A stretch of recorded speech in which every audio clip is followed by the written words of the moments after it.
Start. Bharat અને America વચ્ચે 10 વર્ષના ડિફેન્સ ફ્રેમવર્ક કરાર.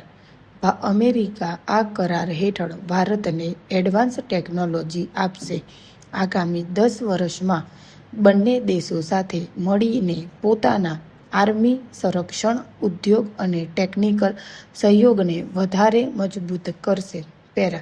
ભારત અને અમેરિકાએ શુક્રવારે મહત્વના 10 વર્ષના ડિફેન્સ ફ્રેમવર્ક કરાર કર્યો છે.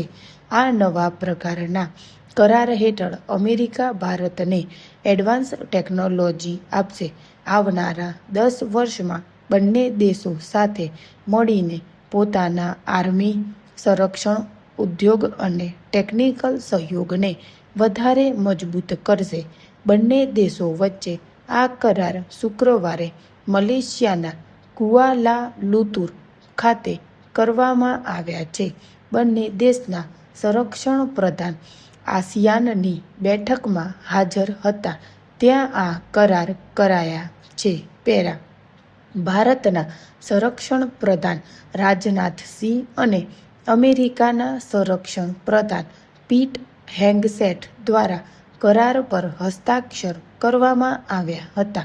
બંને દેશો વચ્ચેના સંબંધોને વધુ ગાઢ બનાવવા આ કરાર મહત્વના છે. બંને દેશો વચ્ચેનો આ કરાર ચીન માટે રેડ સિગ્નલ સમાન છે. પેરા. અમેરિકાના સંરક્ષણ પ્રધાને શું કહ્યું? અમેરિકાના સંરક્ષણ પ્રધાન પીટ હેગસેથે કહ્યું હતું કે બંને દેશોના રક્ષા સંબંધ એટલા મજબૂત ક્યારેય ન હતા. તેમણે એક્સ પર લખ્યું હતું કે ભારતના સંરક્ષણ પ્રધાન રાજનાથસિંહ સાથે મારી મુલાકાત થઈ અને રક્ષા કરાર પર હસ્તાક્ષર કરવામાં આવ્યા હતા. આ કરાર ભારત અને અમેરિકા વચ્ચે પ્રાદેશિક સ્થિરતાને વધારે મજબૂત કરશે.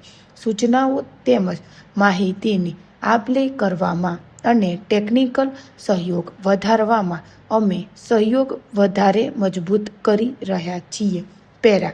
સંરક્ષણ પ્રધાન રાજનાથસિંહે શું કહ્યું? સંરક્ષણ પ્રધાન રાજનાથસિંહે કહ્યું કે બંને દેશો વચ્ચે ડિફેન્સ ફ્રેમવર્ક કરાર પર હસ્તાક્ષર કરવાની સાથે એક નવા અધ્યાયની શરૂઆત થઈ છે.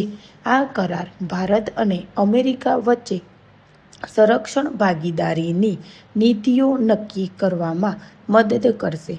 બંને દેશો વચ્ચેના દ્વિપક્ષીય સંબંધોમાં રક્ષા ક્ષેત્રે મુખ્ય સ્તંભ છે. એક મુક્તિ, નિયમ આધારિત હિન્દ પ્રશાંત મહાસાગર ક્ષેત્ર માટે આ ભાગીદારી મહત્વની છે. આ કરાર બંને દેશો વચ્ચે વધતા વ્યૂહાત્મક સહયોગ મજબૂત હોવાનો સંકલ્પ આપે છે. પેરા. અગાઉ ટેરિફને કારણે મુલાકાત રદ થઈ હતી. અગાઉ ટ્રમ્પ દ્વારા ભારત પરની ટેરિફ 2 ગણી વધારીને 50% કરવામાં આવતા બંને દેશો વચ્ચેના સંબંધમાં ખટાશ આવી હતી. ભારત પર ટ્રમ્પે ટેરિફ 25%થી વધારીને 50% કરતા ભારત સંરક્ષણ પ્રધાન રાજનાથસિંહની અમેરિકા મુલાકાત રદ કરાઈ હતી. બંને દેશો ફરી એકબીજાના સંબંધો સુધારવા કયાવત કરી રહ્યા છે. મલેશિયામાં બંને દેશોના વિદેશ પ્રધાનો મળ્યા હતા અને સંબંધો સુધારવા માટે વાતચીત કરાઈ હતી. અમેરિકાના વિદેશ પ્રધાન માર્કો રૂબિયોએ કહ્યું હતું કે ભારત સાથે સંબંધોનો ભોગે પાકિસ્તાન સાથેના સંબંધો મજબૂત કરાશે નહીં.